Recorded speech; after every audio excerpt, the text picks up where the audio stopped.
What's up, everyone, and welcome back to some more max difficulty, oxygen not included, gameplay stuff. It has been a hot minute since I actually played the game. I've been doing a lot of builds and things lately, as I'm sure some of you are aware.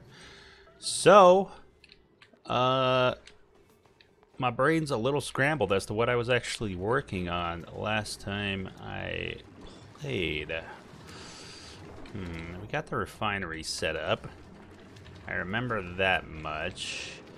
I remember this thing was overheating, but I think I fixed that. We got quite a bit of natural gas building up here, which is we're actually building up more natural gas than we're using, which means eventually this place is going to become like super overpressurized with natural gas. So perhaps. Are we getting damaged power wires here? What's going on? Okay, I don't know, man. I mean, maybe, you know what? I have an idea. Hold on. Is this connected? This is not connected. We need to connect the natural gas to this stuff here. How much is on this wire? Circuit status.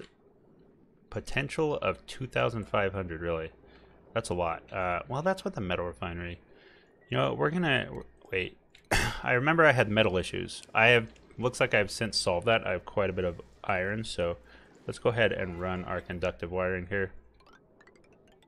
Up to here, and then here. Probably gonna eat up a lot of our iron, but it needs to be done. It's important. Alright, so we're replacing all those wires with conductive wiring so we can put more load on it, and I think we're going to have some breakage problems, but we'll see. We'll see. So essentially I want to connect all these power wires and run the natural gas before the petroleum because, well, we're getting quite a bit of buildup. Now I don't know if I want to run... You know what? That's fine. We'll just run the natural gas completely out before we start running the petroleum. And then, you know, if the batteries drop below a certain point, then we'll start running the petroleum. Okay. So one thing I want to work on this episode is the bristle farm. I want to get my bristle farm up and going.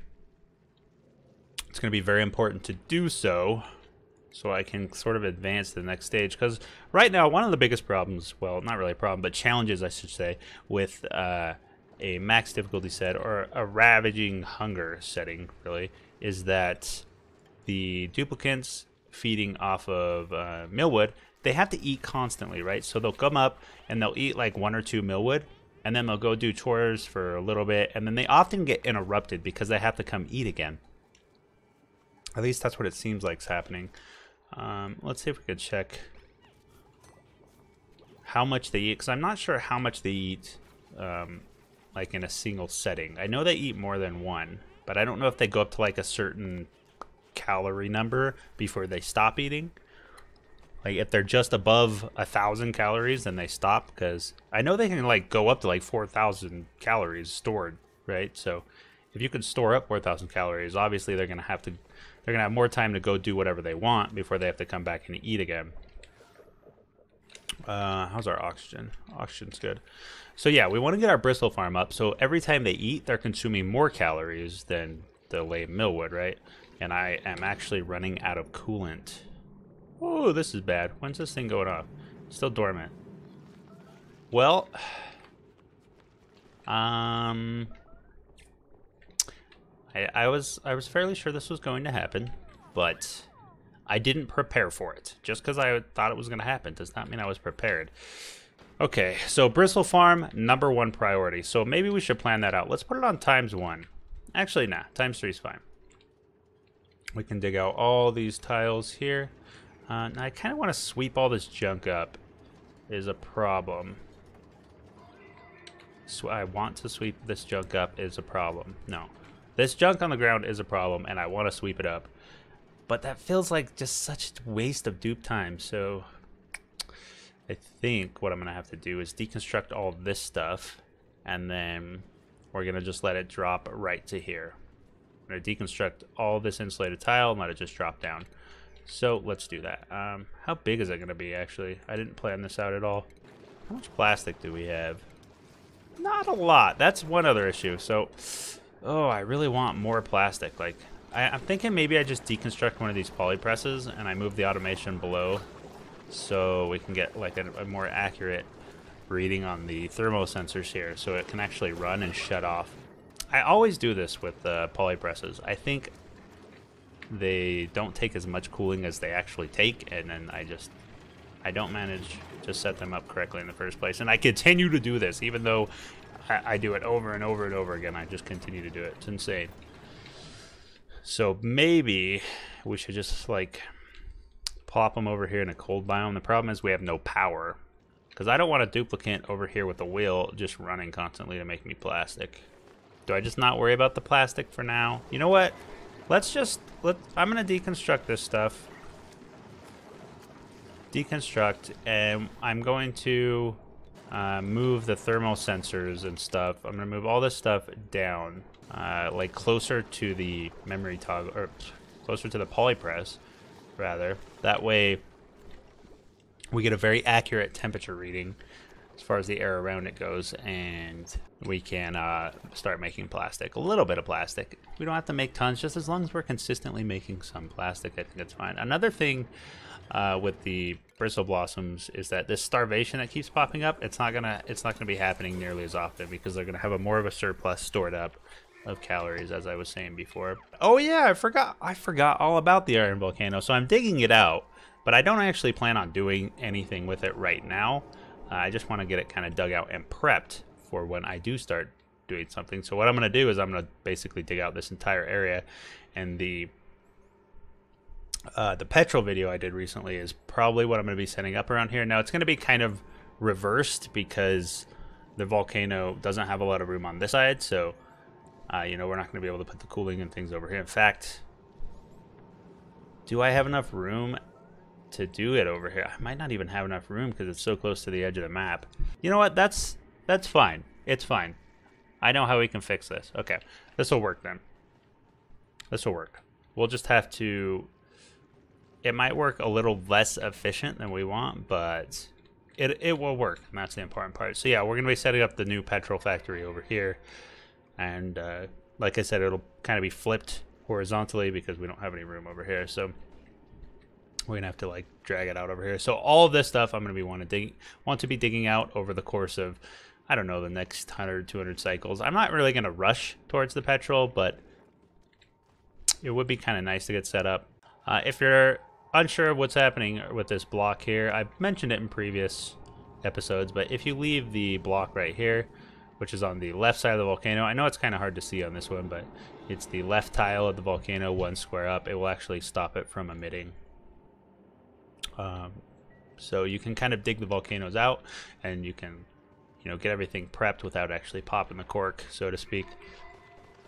Whoa, where did all this come from? That is very pink. Where did all that hydrogen come from? What the heck? Did I forget something that was happening with hydrogen? I don't think so. Where did it come from? Maybe I popped a pocket open or something, like over here with hydrogen? I don't know. It's a little strange. All right, I'm kind of rambling. So, bristle farm. Do I actually... Yeah, we need to just dig all this stuff out. So, how big do I want it? Let's see. Didn't they add a... I thought they added a meter thing. Let me see. There we go. So 15 plants here. We don't... I should probably do the math. Let me bring up my... I have a Google sheet showing how many plants you need per duplicant on Ravaging Hunger. I just have to find it. Oh, Google. Why do you make my life so easy? You guys imagine if Google just disappeared one day? Like, what would we do without Google? It would be devastating. YouTube would be gone. You wouldn't be able to Google something you didn't know. We would all just be ignorant assholes, as opposed to being assholes. Okay, here we go. Bristleberry. Okay, I need... So 6 plants per duplicant. We have 6 duplicants right now. 6 times 6 is 30... 6, I want to say. Never math in videos. But I'm pretty sure it's... You know what? Let's just bring up the calculator. I'm just double checking my work, okay? I'm fairly confident. I'm just double... Yeah, 36. Yeah, I was correct. Boom. What up? I knew it. I was just double checking. All right, so we need 36 plants. So I'm thinking we might do like basically 2 layers or 2 rooms of bristleberries and then 2 rooms of sleet wheat. Although we're going to need less sleet wheat, aren't we? We're going to need less of both when we start making berry sludge. But you know what? I can adjust that later. We're going to make each room 4 tiles high. And they don't have to be 4 tiles high, but I want to leave plenty of room for myself for like auto sweepers and lights and other things that I might need to add later down the road. So we should probably give ourselves a little more space as well, if I'm being completely honest. So I'm actually going to make this a little bit longer. That's what she said. Than it originally needs to be. Let's up the priority on this stuff. Let's make it a 6. I recently had a comment saying that they had a problem setting all the priorities to 9, and I myself have that problem as well. So I'm going to try to work on that, because you don't have to set it to 9. You know, a 6, a 7, an 8, those things can work too. For some reason, I just favored. I'm just like, get it done. Dang it. I want it done now. I'm so impatient sometimes, especially when it comes to like building games. I'm like, I just sit and watch it like, get done. Where's the dupes? Get done. Get done. And it just never gets done. And then I like stop watching it and I'll come back and they're working on it. It's like they know. They know I'm watching them. We can set this ladder to a 9 though. Oh, there I go. See? There I go. It's just like, oh, it's one little ladder. I'll set it to a 9. No, don't. Just stop. You have a problem, Juked. The first step is admitting it. Second step is not doing it anymore. Okay. We can connect this wire to here and start overloading it. I mean, realistically, there's not a whole lot of usage on this thing. Ooh. So, yeah, we could potentially use 2300 watts, right? But when this is metal refineries running, chances of the oil refinery running are probably low, because I think I only have really one primary operator. And then once the plastic gets going, that might cause some issues. Did I use all my vacilators? I think I have one more somewhere. No, I might be thinking of a different playthrough. They're all kind of mixing together at this point. My memory is not what it used to be, I must say. Getting old kind of sucks. Oh, wait. Ha! Never mind. I was right. I need to have more faith in myself. Oh, wait, I already used this one. Okay. Maybe I was wrong. Let's just forget about this. I like how everything is made out of nuts and bolts. You guys see that? Like, everything they build, there's just a bunch of nuts and bolts flying into it. Tiles, gas reservoirs, ladders, wires, gas pipes, everything. It's just all made out of nuts and bolts. Oh, there's Rickster. At least he's happy, even though he's in water. Not sure how Slicksters feel about water. I imagine Slicksters kind of like the cats of Oxygen Not Included. Drekos are kind of like rats, mice. They get into your food and they're all over the place. You know, Drekos from over here somehow make it into your base and get into your farms and whatnot. See, look at this guy. Luckily he got trapped, but I don't know where they came from. And hatches are like the dogs. Wait. Oh no. We forgot to empty the storage bin, so the egg cracked. And now we've got a raw egg here. It's unrefrigerated, but it's in a sterile atmosphere. But I don't know how long that's going to last, so I'm going to go ahead and say raw eggs can be stored in here. We have a glossy Dreco. Maybe we should, like, start shearing some Drekos for plastic instead of using this stuff. You know what? I think I'm going to do that. It's not something I've ever done. I've never tried to get a glossy Dreco farm. And in fact, I've never really messed with critters much in any of my playthroughs. So Maybe we'll start running glossy Drecos for plastic instead of the other stuff. That's a lot of hatches, man. Let's make him a critter feeder. We've got all of them down here. We may as well just like start feeding them, make coal for ourselves so we can make more ceramic and whatnot. Okay, so our power is connected up all the way. So now I want to set this battery here to like 60%. And then this battery down here to like 40. Give it a nice little range there. Actually, maybe we'll set it to like 35. So whenever this battery drops below 60%, the natural gas generator will run. And if it drops below 35%, then the petroleum will kick on. That way we're using our natural gas up here before our petroleum. And, you know, this natural gas in this room isn't going to build up to like insane pressures. Because eventually these gas reservoirs would back up and then, you know, this pump wouldn't be able to pump. And then every time the door opened, we would get more and more leaked out. So let's just avoid that altogether. I really wish there was like an airlock system that was just like a simple airlock system that you could just implement like a piece of equipment, right? Just like a door. Just pop, there's my air vent. All right, there's my airlock. Even if it was like down the line on research, as far as research goes, like maybe even, you know, over here in the space materials type deal, like this tier, just like a perfect airlock that took like refined metal or something, or maybe even like plastic and refined metal and power. I think that'd be pretty balanced. Because it's not like we can't already make airlocks. It's just like a pain in the butt to make them. You know, you got to pump the water or oil or whatever, or you got to pitcher pump it. Like this kind of system here, it's just kind of not fun to do. It's not enjoyable. Whereas if there was like a piece of equipment you could just slap down, even if it had like a power cost and, you know, some maybe some harder to get material cost, I think it would be a pretty good addition to the game. You guys can let me know in the comments if you agree or disagree. Take that out. So yeah, we're just going to drop all this stuff down to these tiles, and then we're going to deconstruct these tiles and let it all fall down to here. Actually, let me try this because I just set this up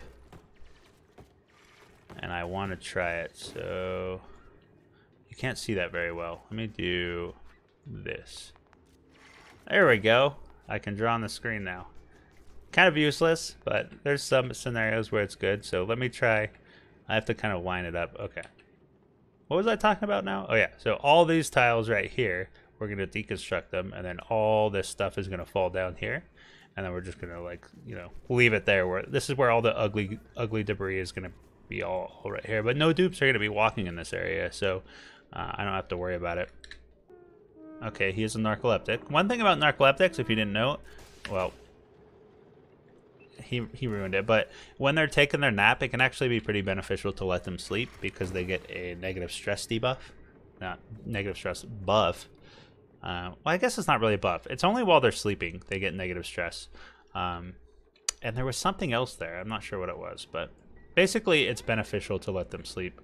One thing I wanted to check, this was actually a while ago, I completely forgot. It just like zoom came back to me. Is there was I was talking to someone on Reddit, and we were talking about the way the pedestal preserves food.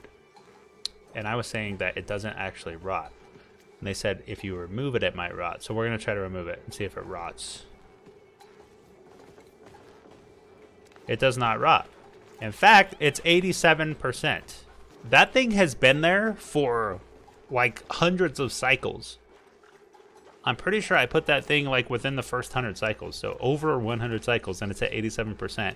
I don't know if it dropped that much on the pedestal or if it was 87% when I put it on the pedestal and it didn't rot at all. Either way, I think it's time to swap up the... Oh, we got to put an egg. We got to put the egg on, okay? For the poor hatch that we forgot, the poor hatch egg that we forgot in the storage bin down there, we've got to commemorate it, put its egg on display for everybody, make sure this mistake never happens again. I'm not sure if hatches will actually eat out of this, wild hatches will. So they might need to be, what's the word? Tame. They might need to be tame for the critter feeder to actually feed them. I don't know. I guess we'll find out. Power is almost connected. We don't have to connect the power yet. If you don't know, you can actually leave the power like this, so you can bring the power just like right next to connecting, but don't actually build it to connect. And then once they build that, you can actually connect it yourself without a dupe building it. So once they build this wire, I'll be able to come in here at any time and just go like this, and it'll automatically connect itself. So you can set things up to be connected without actually connecting them, and then you can close them off from dupes if you really want to. Rest in peace, Ruby. You'll never be forgotten. So let's deconstruct all this. Let all this junk fall down to here, to the ugly area. And we're dubbing it the ugly area. That's what we're doing. And then we'll be debris free for our farm. Okay, we're back in business now. Now I know what's going on. Now we need hydroponic tiles. 2, 3, 4. Like this. We're actually going to have to get rid of this ladder system here. Are we actually running excess down here? Oh my gosh, I've got such a mess of a system going. What did I do? What am I even doing over here? Okay, let me just clarify for anybody who is not understanding why I'm freaking out here. Basically, I've got my cooling water coming into a refinery, heating up, right, and then going through a sieve, and then coming up here to feed water over here. If this line is backed up, we still want water to be able to go through the sieve, right?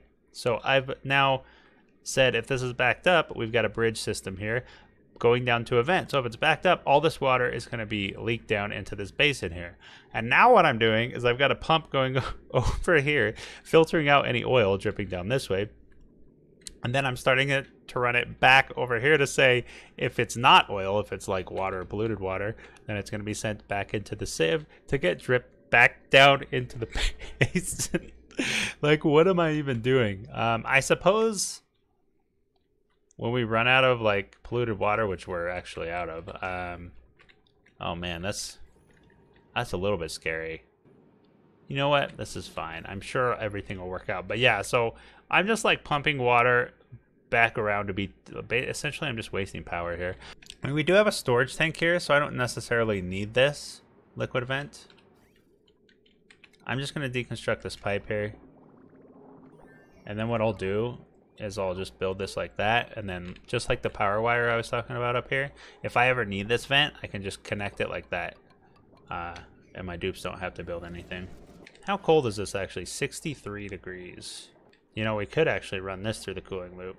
I mean, it's not something we want to do right now because it's 20 degrees up here. Obviously that's fine, but you know, these things aren't going to overheat at 60, so if they get hotter than 60, then potentially we might want to set that up. But for now I'm actually not going to do this. I'm going to leave the pipe there just in case I do want to set it up to start running this stuff, but I'm not actually going to finish it because I might, like I said, I might need this water for cooling, because we are, oh wait, is it starting to go off again? It looks like this is, oh, just in time, literally I had like, let's see, the pipe was probably like up to here in polluted water, and that's like all I had left, and it just started going off again. So wow, saved by the geyser. So my plan for the greenhouse, we're gonna have 2 layers, as you can see here, of bristleberries, just like this, and then 4 tiles up here are gonna be metal tiles. And then right here, I'm going to have a cooling room right in the center here. Actually, all of this doesn't need to be metal. Only a little bit of it does. But yeah, so we're going to have a cooling room in the middle. And then we're going to have door system like this. Metal tile, door, metal tile. And then these doors will be controlled with thermal sensors down here in this room. So we'll be able to keep this room at a specific temperature. And then, you know, down here, this room will basically be the same temperature. It'll eventually even itself out. And that's not as important for the bristleberries as it is for the sleet wheat, which is going to be above the cooling room. So the cooling room is more for the sleet wheat, but we can use it for the bristleberries as well.